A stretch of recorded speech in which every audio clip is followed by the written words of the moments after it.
David Einhorn. So his main hedge fund at Greenlight Capital fell about 1.9% in March. Total losses so far, 14%.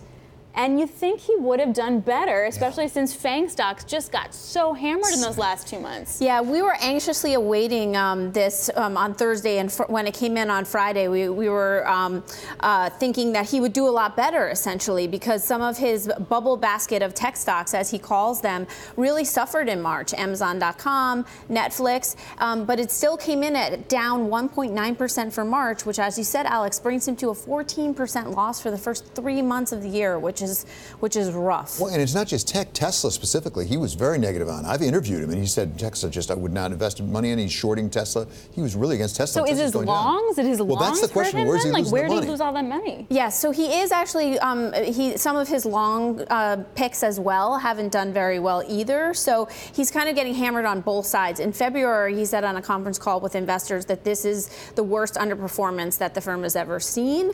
But at the same time, he really has stuck with his value investing strategy, and that's been tough in this growth environment. But he has said he's going to stick with it. And we've talked to some investors who say, he's a smart person, he's a smart investor, and they're sticking with him. But this has really weighed on the firm. He's had a really hard time clawing himself back from losses. What I find really interesting, we love to talk about hedge funds, but in reality, the first quarter should be where hedge funds outperform. And they don't need to necessarily beat a benchmark or anything. But this is why you own hedge funds, is because when you have all this volatility, the VIX spiking up to 30, and you see these kind of losses, that's why you should be investing with these guys. No, absolutely. But he's known for making big bets, particularly on the short side, and I guess they didn't come up the right way. Yeah, and the shorting strategy has really been hard for hedge funds. As you said, Alex, they're the ones that are supposed to be doing better when the overall market is down. Sure, just down 1.9% in March. That was better than maybe if you were buying a bunch of material stocks, right? Exactly.